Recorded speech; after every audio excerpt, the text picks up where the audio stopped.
श्रीमद् भागवत गीता यथारूप। विषय सूची, पृष्ठभूमि, प्रस्तावना, भूमिका, अध्याय 1। कुरुक्षेत्रका युद्धभूमिमा सैनिकहरूको निरीक्षण। शक्तिशाली योद्धा अर्जुनले आफ्नै गुरुहरू र साथीहरू जस्ता अत्यन्त घनिष्ठ सम्बन्धीहरूलाई युद्धमा जीवन उत्सर्ग गर्न तयार भएर उभिएका विपक्षी सैनिकहरूका बीचमा देख्दा उनी शोक र करुणाले विह्वल भई आफ्नो शक्ति गुमाउन पुग्दछन्। उनको मन मोहग्रस्त हुन्छ र उनी युद्ध गर्न सङ्कल्प छोडिदिन्छन्। अध्याय 2। गीताको सार संक्षेप। अर्जुनले आफूलाई कृष्णको शिष्य स्वीकार गर्दछन्। कृष्णले अर्जुनलाई अविनाशी आत्मा र विनाश्य भौतिक शरीरका बीचमा रहेको आधारभूत अन्तरको व्याख्या गर्दै उपदेश दिन थाल्नुहुन्छ।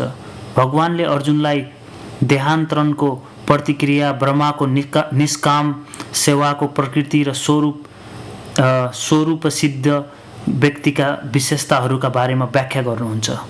अध्याय 3। कर्मयोग। यस भौतिक संसारमा मानिस कुनै न कुनै कर्मले संलग्न हुनै पर्दछ, तर तिनै कर्मले मानिसलाई संसारबाट मुक्त पनि बनाउँदछन् र बन्धनमा पनि पार्दछन्। परमेश्वरकै प्रसन्नताका लागि निष्काम भाव राखेर कर्म गर्नलाई मानिस कर्मका नियमबाट मुक्त हुन सक्दछ र आत्मा र परात्मा सम्बन्धी दिव्य ज्ञान प्राप्त गर्न सक्दछ। अध्याय 4।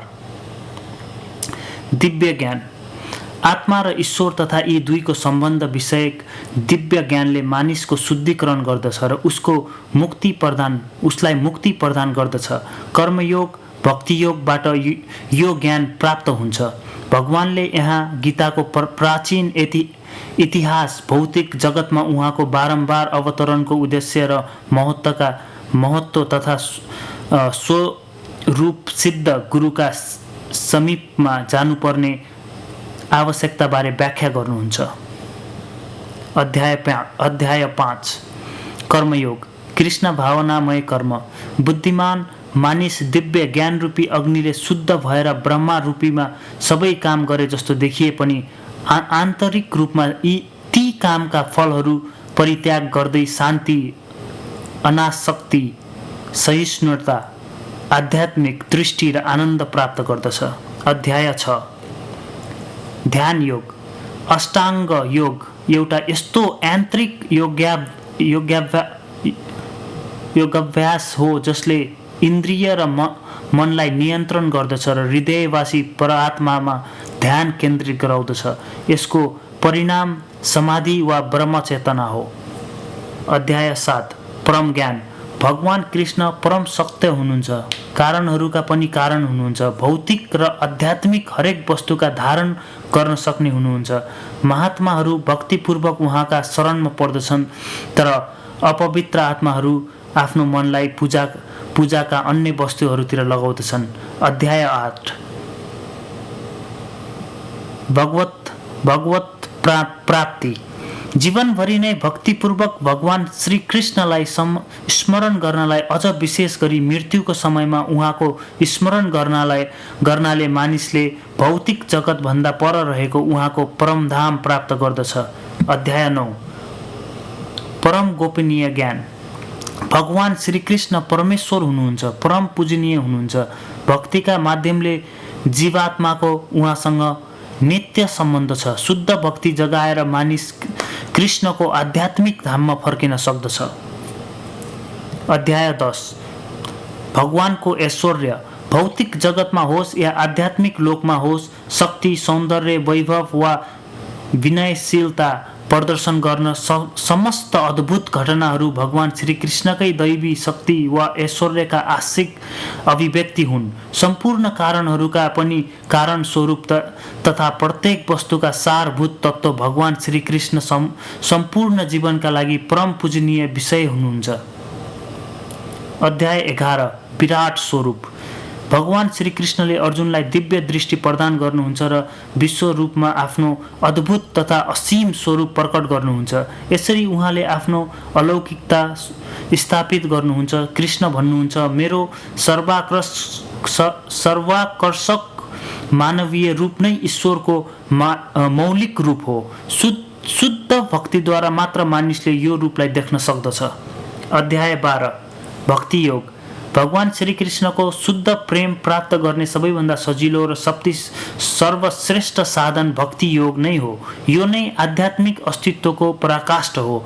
यो परम पथलाई अनुसरण गर्ने व्यक्तिमा दिव्य गुणको विकास हुन्छ। अध्याय 13 शरीर आत्मा तथा यी दुवैभन्दा पर रहेको परात्माको भिन्नतालाई बुझेका मानिसले भौतिक जगतबाट मुक्ति पाउँदछन्। अध्याय 14 प्रकृतिका 3 गुण। सम्पूर्ण शरीर धारण गरेका जीवात्माहरू प्रकृतिका सत्य, रज र तम यी 3 गुणहरूका अधीनमा हुन्छन्। यी गुणहरू के हुन्? यिनले हामीमाथि कसरी काम गर्दछन्? मानिसले यिनलाई कसरी पार गर्न सक्दछ र दिव्य अवस्थामा पुगेका व्यक्तिहरूका लक्षण के हुन्छन्? यी सबैको व्याख्या भगवान श्रीकृष्णले यहाँ गर्नुभएको छ। अध्याय 15 पुरुषोत्तम योग। श्रीकृष्णलाई भगवान मान्नु र स्वयं आफूलाई भौतिक संसारका जलजालहरूबाट अलग राख्नु नै वैदिक ज्ञानको परम लक्ष्य हो। कृष्णको परम सत्तालाई बुझ्ने मानिस उहाँकै शरणमा परेर उहाँकै भक्तिमा संलग्न हुन्छ। अध्याय 16 दैवी तथा आसुरी स्वभाव। शास्त्रीय नियमहरू पालन नगरी मनोमानी ढङ्गले जीवन बिताउने आसुरी स्वभावले युक्त भएका मानिसहरूले अध्यम योनि प्राप्त गर्दछन् र फेरि पनि भौतिक बन्धनमा पर्दछन्। तर दैवी गुणहरूले युक्त भएका शास्त्र सम्मत नियमित जीवनयापन गर्ने मानिसहरूले क्रमशः आध्यात्मिक सिद्ध प्राप्त गर्दछन्। अध्याय 17 श्रद्धाका प्रकार। प्रकृतिका 3 गुणहरूबाट 3 प्रकारका श्रद्धा उत्पन्न हुन्छन्।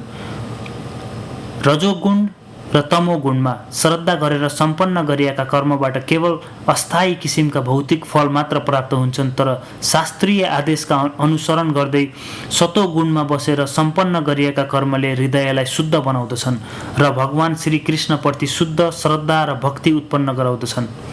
अध्याय 18 उपसंसार सन्यासको पूर्णता। भगवान श्रीकृष्ण मानवीय चेतना र क्रियाकलापमा पर्ने प्रकृतिका गुणहरूको प्रभाव र त्यागको अर्थ बताउनु भएको छ। उहाँ ब्रह्माको अनुभूति, भगवत गीताको महिमा र भगवत गीताको अन्तिम निष्कर्षको व्याख्या गर्नुहुन्छ। धर्मको सर्वश्रेष्ठ मार्ग तथा अन्तिम निष्कर्ष भगवान श्रीकृष्णका शरणमा जानु हो। यसले मानिसलाई सम्पूर्ण पापहरूबाट मुक्त गराउँदछ, व्यक्तिलाई पूर्णतया प्रबुद्ध गराउँदछ र कृष्णको शाश्वत आध्यात्मिक धाममा फर्किने समर्पण बनाउँदछ। परिशिष्ट लेखक परिचय, सन्दर्भ ग्रन्थ सूची, श्लोकानुक्रमणिका।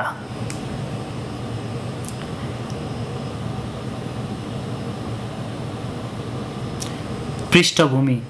भागवत गीता मूलतः स्वयं व्यापक रूपमा प्रकाशित हुँदै र पढिँदै आएको विषय हो। त्यही पनि यो प्राचीन संसारको ऐतिहासिक सांस्कृतिक महाकाव्य महाभारतको एउटा घटनाका रूपमा देखा पर्दछ। महाभारतले वर्तमान कलियुगसम्मका घटनाहरू पनि व्याख्या गर्दछ। यस कलियुगको प्रारम्भ अर्थात् आजभन्दा झन्डै 5000 वर्ष अघि भगवान श्रीकृष्णले आफ्नो मित्र तथा भक्त अर्जुनलाई यो भगवत गीतामा भन्नुभएको थियो। उहाँहरूको यो वार्तालाप मानव इतिहासको एउटा महानतम दार्शनिक तथा धार्मिक वार्ता हो। यो वार्ता धृतराष्ट्रका 100 भाइ छोरा र उनका भतिजाहरू वा पाण्डुका छोराहरू बीच भएको महान कुटुम्ब घाती लडाईँ सुरु हुनुभन्दा ठिक अगाडि भएको थियो। धृतराष्ट्र र पाण्डु कुरु वंशमा जन्मिएका 2 दाजुभाइ हुन्। यो वंश पृथ्वीका प्राचीन शासक राजा भरतबाट आएको थियो। उनैबाट यसको नाम महाभारत रहन गयो। जेठा दाजु धृतराष्ट्र जन्मले नै अन्धा भएकाले उक्त राज सिंहासन उनले नपाएर उनका भाइ पाण्डुले पाएका थिए। उमेर नपुगिकनै पाण्डुको मृत्यु भएकाले पाण्डुका 5 भाइ छोराहरू क्रमशः युधिष्ठिर, भीम, अर्जुन, नकुल र सहदेवको रेखदेख गर्ने काम धृतराष्ट्रका अधीनमा पर्न आयो। त्यस समय धृष्टराष्ट्रलाई नै केही समयका लागि राजा बनाइएको थियो। यसरी धृष्टराष्ट्र र पाण्डुका छोराहरू एउटै राजमहलमा हुर्किए। दुवै पक्षलाई पारङ्गत गुरु द्रोणाचार्यद्वारा युद्ध कला सम्बन्धी प्रशिक्षण दिइयो र पूजनीय पितामह भीष्मबाट उनीहरूले सरसल्लाह पाइरहन्थे। यति हुँदाहुँदै पनि धृतराष्ट्रका छोराहरू, विशेष गरी जेठो छोरो दुर्योधन पाण्डवहरूप्रति ईर्ष्या र घृणा गर्दथ्यो र अन्धा तथा दुर्बल मानस्थिति भएको धृतराष्ट्र पाण्डुपुत्रहरूको सट्टा आफ्नै छोराहरूलाई राज्यका उत्तराधिकारी बनाउन चाहन्थे। यसरी धृतराष्ट्रको सम्मतिमा दुर्योधनले पाण्डुका युवा छोराहरूलाई मार्ने षड्यन्त्र बनाउन थाल्यो। 5 भाइ पाण्डवहरू आफ्ना काका विदुर र मामाका छोरा भगवान श्रीकृष्णको सचेत संरचनामा रहेकाले जीवित रहन सके। उता भगवान श्रीकृष्ण कुनै सामान्य मानिस नभएर स्वयं परमेश्वरका रूपमा उपस्थित हुनुहुन्छ, जसले यस पृथ्वीमा अवतार लिएर समान्तर रूपमा एउटा राजकुमारको भूमिका निर्वाह गरिरहनु भएको थियो। यस भूमिकामा उहाँ पाण्डुकी पत्नी तथा पाण्डवहरूकी आमा कुन्ती वा पृथाका भतिजा पनि हुनुहुन्थ्यो। अन्ततः भगवान कृष्णले एकातिर आफ्ना सम्बन्धीजन भएकाले र अर्कातिर धर्मका नित्य पालनकर्ता भएकाले पनि पाण्डुका धार्मिक छोराहरूको पक्ष लिनुभयो र उनीहरूलाई सुरक्षा प्रदान गर्नुभयो। आखिरमा चलाक दुर्योधनले पाण्डवहरूलाई जुवा खेल्ने चुनौती दियो। जुवाको निर्णायक बाजीमा दुर्योधन र उसका भाइहरूले पाण्डवकी पतिव्रता पत्नी द्रौपदीलाई आफ्नो अधिकारमा पारे अनि उनलाई राजाहरू तथा राजकुमारहरूको सभाका बीचमा अपमानजनक तरिकाले नाङ्गै बनाउने प्रयास गरे। भगवान श्रीकृष्णको दैवीय हस्तक्षेपले गर्दा उनी त्यो विपत्तिबाट बचिन्, तर जुवा हारेका हुनाले पाण्डवहरूलाई बलपूर्वक आफ्ना राज्यबाट च्युत भए र उनीहरू 13 वर्षका लागि वनवास जानु पर्यो। वनवासबाट फर्केपछि पाण्डवहरूले न्याय बमोजिम दुर्योधनबाट आफ्नो राज्य फिर्ता मागे, तर उसले त्यो दिन अस्वीकार गर्यो। 5 पाण्डवहरूले अन्त्यमा पुरै राज्य नमागेर केवल 5 वटा गाउँहरू मागे, तर दुर्योधन एउटा सिंहको टुप्पो पनि राख्न पुग्ने जति जमिन पनि उनीहरूलाई दिन तयार भएन। फलस्वरूप तबसम्म अत्यन्त शक्तिशाली भएर बसेका पाण्डवहरूलाई युद्ध नगरी नहुने भयो। संसारभरिका राजा र राजकुमारहरू कोही धृतराष्ट्रका छोराहरूको पक्षमा थिए, कोही पाण्डवहरूका पक्षमा थिए। त्यसै समयमा भगवान श्रीकृष्ण पाण्डवहरूका सन्देशवाहक बनेर शान्तिको याचना गर्न धृतराष्ट्रका दरबारमा जानुभयो। त्यहाँ उहाँले राख्नुभएको शान्ति प्रस्ताव अस्वीकृत भएपछि युद्ध निश्चित नै भयो। उच्च नैतिक आदर्शमा स्थित रहेका पाण्डवहरूले श्रीकृष्णलाई भगवानका रूपमा चिने, तर धृतराष्ट्रका दुष्ट छोराहरूले उहाँलाई त्यस रूपमा चिन्न सकेनन्। त्यही पनि विपक्षीहरूकै चाहना अनुरूप भगवान श्रीकृष्णले युद्धमा प्रवेश गर्ने प्रस्ताव राख्नुभयो। ईश्वरकै रूपमा त उहाँले कसैसँग युद्ध गर्न उपयुक्त हुँदैनथ्यो, तर कसैले उहाँको सैन्य शक्तिको उपयोग गर्न चाहेमा गर्न सक्दथ्यो र उहाँलाई पनि आफ्नो सहयोगी तथा सल्लाहकारका रूपमा राख्न सकिन्थ्यो। तदनुसार राजनीतिमा चलाक मानिने दुर्योधनले भगवान श्रीकृष्णको सैन्य शक्ति लियो र पाण्डवहरूले स्वयं श्रीकृष्णलाई नै आफ्नो सल्लाहकारका रूपमा सहयोगीका रूपमा लिए।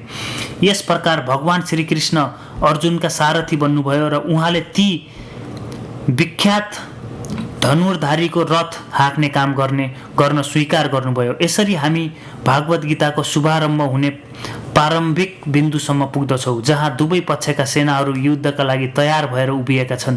त्यसैबीच धृतराष्ट्रले आफ्ना निजी सचिव सञ्जयसँग सोधिरहेका छन्, उनीहरूले के गरे? यसरी गीताको पृष्ठभूमि तयार भयो।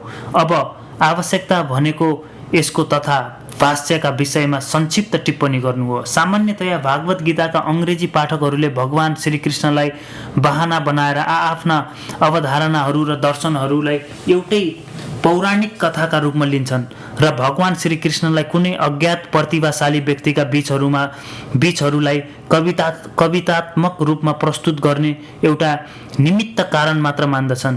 तिनले बढीमा भगवान श्रीकृष्णलाई एउटा सामान्य ऐतिहासिक पुरुषका रूपमा प्रस्तुत गर्दछन्, तर कृष्ण स्वयं भगवत गीताका विषयवस्तु र लक्ष्य दुवै हुनुहुन्छ। यो कुरा स्वयं गीतामा स्पष्ट पारिएको छ। अन्ततः यो र भाष्यको उद्देश्य पाठकलाई भगवान श्रीकृष्णदेखि टाढा लैजानु नभएर भगवान श्रीकृष्णतिर अग्रसर हुन प्रेरित गर्नु हो। यस दृष्टिबाट हेर्दा यो भागवत गीता यथारूप ग्रन्थ अद्वितीय छ। यसरी पूर्णतया ग्राह्य र सुसङ्गत हुनु पनि यसको अर्को अनुपम गुण हो। भगवान श्रीकृष्ण स्वयं गीताका वक्ता हुनुहुन्छ र गीताका परम लक्ष्य पनि हुनुहुन्छ।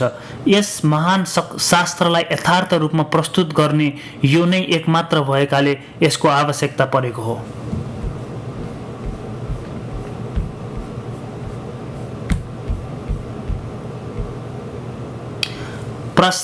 प्रस्तावना। मैले पहिले पनि यसै रूपमा भागवत गीता यथारूप लेखेको थिएँ जुन रूपमा अहिले प्रस्तुत गरिँदैछ। पहिलो पटक यसको प्रकाशन हुँदा दुर्भाग्यवश यसलाई छाटकाट गरेर 400 पृष्ठ भन्दा थोरै पारियो। फलस्वरूप भागवत गीताका अधिकांश श्लोकहरूको विस्तृत व्याख्या छुट्न गयो। श्रीमद् भागवत, श्री ईशोपनिषद आदि सबै मेरो पुस्तकहरूमा एउटा छुट्टै तरिका अपनाइएको छ, जस अनुसार सर्वप्रथम मैले श्लोक दिइएको छ। यसलाई अङ्ग्रेजी लिपिमा लिप्यान्तरण गरिएको छ अनि प्रत्येक संस्कृत शब्दको अङ्ग्रेजी समानार्थक शब्द प्राय दिएको छ। यसपछि सरल अनुवाद दिएको छ र अन्त्यमा तात्पर्य दिएको छ। यसो गर्दा पुस्तक बढी प्रामाणिक र विद्वत्तापूर्ण बन्न पुग्दछ र अर्थ स्वतः स्पष्ट हुन्छ। आफ्नो मूल पाण्डुलिपिलाई घटाएर सानो पार्दा मलाई त्यस समय खुसी लागेको थिएन, तर पछि जब निरन्तर रूपले भागवत गीता यथारूपको माग बढ्दै गयो अनि धेरै विद्वानहरू तथा भक्तहरूले मसँग यो पुस्तकलाई काटछाट नगरी मौलिक रूपमै प्रस्तुत गर्न अनुरोध गर्नुभयो। फलस्वरूप यो महान ज्ञान ग्रन्थलाई मैले पूर्व पाण्डुलिपि अनुसारको स्वरूप प्रदान गर्न अहिले फेरि यो प्रयत्न गरियो। यो पूर्ण परम्परागत व्याख्याले युक्त छ। यसबाट कृष्ण भावना मृत आन्दोलनलाई अझ पुष्ट र प्रगतिशील बनाएर स्थापित गर्न सकिन्छ। हाम्रो कृष्ण भावना मृत अभियानको मुख्य आधार भागवत गीता यथारूप भएकाले यो अभियान मौलिक छ, ऐतिहासिक दृष्टिले प्रमाणित छ, स्वाभाविक छ र दिव्य छ। यो अभियान सम्पूर्ण संसारभरि अझ विशेष गरी युवा पुस्ताका बीचमा क्रमशः अत्यन्त लोकप्रिय हुँदै गइरहेको छ। पुरानो पुस्ताका मानिसहरूका बीचमा पनि यो झन सुरुचिपूर्ण बनिरहेको छ। प्रौढ अवस्थाका सज्जनहरू यसमा अझ रुचि राख्दछन्। हाम्रो शिष्यहरूका बाजेहरू पनि यो महान संस्था अन्तर्राष्ट्रिय कृष्ण भावना मृत सङ्घको आजीवन सदस्य बनेर हामीलाई थप उत्साह दिइरहेछन्। म लस एन्जलसमा हुँदा त्यहाँ हाम्रा शिष्यहरूका धेरै बाबुआमाहरू मलाई भेट्न आउँथे र मैले सारा संसारभरि कृष्ण भावना अभियानको नेतृत्व गरिरहेकोमा कृतज्ञताको भाव व्यक्त गर्दथे। तीमध्ये केही अमेरिकीहरू अमेरिकामा गएर मैले कृष्ण भावना आन्दोलन सुरु गरिदिएकोमा आफूलाई भाग्यशाली सम्झन्थे। तर यस आन्दोलनका आदि प्रवर्तक र स्वयं भगवान श्रीकृष्ण हुनुहुन्छ। मैले लामो समय अघिदेखि यो सुरु भएको थियो र शिष्य परम्पराका माध्यमबाट मानव समाजमा चलिरहेको थियो। यदि यसको अलिकति पनि श्रेय मलाई दिएमा त्यो श्रेय मलाई नभएर मेरो परम पूज्य नित्य गुरु श्री कृष्ण कृपामय ओम विष्णुपाद परमहंस परिवारजकार काचार्य 108 श्रीमद् भक्ति सिद्धान्त सरस्वती गोस्वामी महाराज प्रभुपादलाई जान्छ। यस विषयमा मेरो कुनै श्रेय भए त्यो मैले कुनै मिसावट नगरिकन भागवत गीतालाई जस्ताको त्यस्तै प्रस्तुत गर्ने प्रयास गरेको छु। मैले भागवत गीता प्रस्तुत गर्नुभन्दा पहिलेका सबै जसो भागवत गीता अङ्ग्रेजी संस्करणमा व्यक्तिले आफ्ना महत्त्वाकांक्षाहरू परिपूर्ण गर्ने प्रयत्न गरेको देखिन्छ। तर भागवत गीताको यो संस्करण प्रस्तुत गर्ने हाम्रो जुन प्रयास छ त्यसमा भागवत श्रीकृष्णकै महान उद्देश्य पूरा गर्ने अभिप्राय छ। हाम्रो काम राजनेता, दार्शनिक, वैज्ञानिक जस्ता कुनै सांसारिक विचारहरूको इच्छा प्रस्तुत गर्नु नभएर भगवान श्रीकृष्णको इच्छा प्रस्तुत गर्नु हो। किनभने सांसारिक विद्वानहरूमा अरू विषयको ज्ञान जतिसुकै भए पनि श्रीकृष्ण सम्बन्धी ज्ञान अत्यन्तै थोरै मात्रै हुन्छ। स्वयं भगवान श्रीकृष्णले नै मनमा भव मद्भक्तो मधाजी मानस मुकुरु भन्नुभएको छ। त्यसैले भने हामी तथाकथित पण्डितहरूले जस्तै कृष्ण र कृष्णको अन्तरात्मा भिन्दा भिन्दै हो भन्न सक्दैनौँ। भगवान श्रीकृष्ण परम ब्रह्मा हुनुहुन्छ। उहाँले उहाँको नाम, उहाँको रूप, उहाँको गुण र उहाँका लीलाहरूमा कुनै अन्तर छैन। गुरु शिष्य परम्परामा नरहेको र भक्त नभएको कुनै पनि व्यक्तिलाई भगवान श्रीकृष्णको परम सत्ताको ज्ञान प्राप्त गर्न कठिन हुन्छ। सामान्यतया तथाकथित विद्वान, राजनीतिज्ञ, दार्शनिक तथा स्वामीहरूले भगवान श्रीकृष्णलाई राम्रोसँग नबुझिकन भागवत गीताको भाव्य लेख्न सुरु गर्दा भगवान श्रीकृष्णलाई नै त्यहाँबाट हटाउन या उहाँको अस्तित्व नै समाप्त पार्ने प्रयत्न गर्दछन्। भागवत गीतामाथि लेखिएका यस्ता अप्रामाणिक भाष्यहरू मायावादी भाष्य भनिन्छन् र श्री चैतन्य महाप्रभुले यस किसिमका भाष्यहरूबाट हामीलाई सावधान गराउनु भएको छ। उहाँले भन्नुभएको छ, श्रीमद् भागवत गीतालाई मायावती दृष्टिकोणबाट बुझ्ने प्रयास गर्ने व्यक्तिले भयङ्कर ठुलो भूल गरिरहेको हुनेछ। त्यस्तो भ्रम वा भूलको परिणामले भागवत गीताका विद्यार्थीहरू पथभ्रष्ट हुन्छन् र आध्यात्मिक मार्गदर्शनका पथबाट भ्रमित हुन्छन्। फलत तिनीहरू भगवत धाम फर्किन सक्दैनन्। वृद्ध अवस्थामा रहेका जिज्ञासुहरूलाई सही बाटो देखाउनका लागि भागवत गीतालाई जस्ताको त्यस्तै प्रस्तुत गर्ने हाम्रो एकमात्र उद्देश्य हो। त्यही उद्देश्यका लागि ब्रह्माजीको दिनको एक पटक अर्थात् प्रत्येक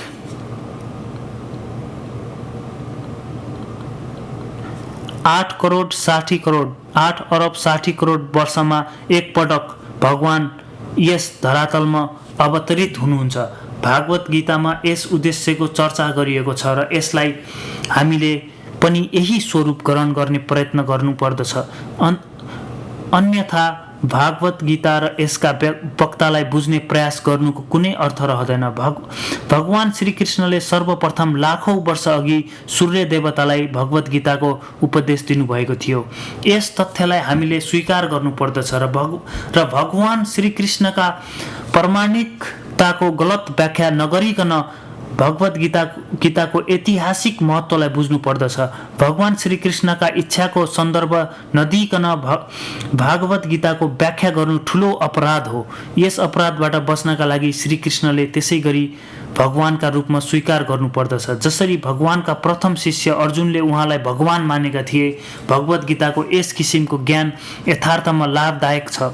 जीवनको उद्देश्य पूरा गर्न चाहने मानव समाजको कल्याणका लागि यो प्रमाणिक ज्ञान हो। मानव समाजका लागि यो श्रीकृष्ण भगवान मृत आन्दोलन अति नै आवश्यक कुरा हो, किनभने यसले जीवनको परम प्रसिद्धि प्राप्त गराउँदछ। यो कसरी हुन्छ भन्ने कुराको पूर्ण व्याख्या भागवत गीतामा गरिएको छ। दुर्भाग्यवश झकडालु स्वभावका सांसारिक व्यक्तिहरूले आफ्नो आसुरी प्रवृत्तिहरूलाई अघि बढाउन र मानिसलाई जीवनको सही सिद्धान्त ठिकसँग बुझ्न नदिनका लागि पनि भागवत गीताको गलत फाइदा लिन्छन्। भगवान श्रीकृष्ण कति महान हुनुहुन्छ र जीव आत्माको वास्तविक अवस्था के हो भन्ने कुरा सबैले बुझ्नु पर्दछ। जीव आत्माको शाश्वत रूपले भगवानका दास हुन्, यो कुरा प्रत्येकले जान्नु पर्दछ। भगवान श्रीकृष्णको सेवा नगरेसम्म जीव आत्मालाई निरन्तर जन्म र मरणको चक्रमा परिरहनु पर्दछ। कतिसम्म भन्ने मायावादी विचारकहरूलाई पनि जीवनको र मृत्युको त्यही चक्रमा पर्नु पर्दछ। यो ज्ञान एउटा महान ज्ञान हो र हरेक जीव आत्माले आफ्नो निजी हितका लागि पनि यसलाई सुन्नु पर्दछ। विशेष गरी यस कलियुगका सर्वसाधारण मानिसहरूले भगवान श्रीकृष्ण बाहिरी रङ श्रीकृष्णका बाहिरी रङ शक्तिबाट मोहित हुन्छन् र उनलाई के भरम परेको छ, भौतिक सुख सुविधाहरूको प्रगतिले नै हरेक मानिस सुखी हुन सक्दछ। भौतिक प्रकृति वा बाहिरी रङ प्रकृति अत्यन्त शक्तिशाली छन् र त्यही भौतिक प्रकृतिको कठोर नियमले प्रत्येक प्राणीलाई नराम्रोसँग बाँधिरहेको छ भन्ने ज्ञान उसलाई हुँदैन। जीवात्मा भगवानको खुसीका साथ रहने अंश हो र उसको स्वाभाविक काम भगवानको नित्य सेवा गर्नु हो। मायाका अधीनमा रहेका कारणले मानिस विभिन्न रूपमा व्यक्तिगत इन्द्रिय तृप्त गरेर सुखी हुने प्रयत्न गर्दछ, तर त्यसबाट ऊ कहिल्यै पनि सुखी हुन सक्दैन। आफ्ना निजी भौतिक इन्द्रियहरूलाई सन्तुष्ट पार्न छोडेर मानिसले भगवानका इन्द्रियहरूलाई सन्तुष्ट पार्न खोज्नु पर्दछ। यो नै जीवनको सर्वोच्च सिद्धि हो। भगवान पनि त्यसै चाहनुहुन्छ र यसको अपेक्षा गर्नुहुन्छ। मानिसले भागवत गीताको यो केन्द्रीय विषयलाई बुझ्नु पर्दछ। हाम्रो कृष्ण भावना मृत अभियानले सारा संसारलाई त्यही केन्द्रित विषयको शिक्षा दिइरहेको छ। हामीले भागवत गीताको विषयवस्तुलाई दूषित बनाइरहेका छौँ। भागवत गीताको अध्ययनबाट लाभ लिन चाहने कुनै पनि गम्भीर जिज्ञासुले भगवानको प्रत्यक्ष निर्देशनमा भागवत गीताको व्यावहारिक ज्ञानका लागि हाम्रो कृष्ण भावना मृत अभियानबाट यस सम्बन्धी सहायता प्राप्त गर्न सक्दछ। अन्ततः यो भागवत गीता यथारूप जुन रूपमा प्रस्तुत गरिएको छ त्यसबाट मानिसहरूले लाभ उठाउनेछन् भन्ने आशा हामीले लिएको छौँ। यसबाट यदि एउटै मात्र मानिस पनि शुद्ध भक्त बन्न सकेमा हामीले आफ्नो प्रयास सफल भएको मान्नेछौँ।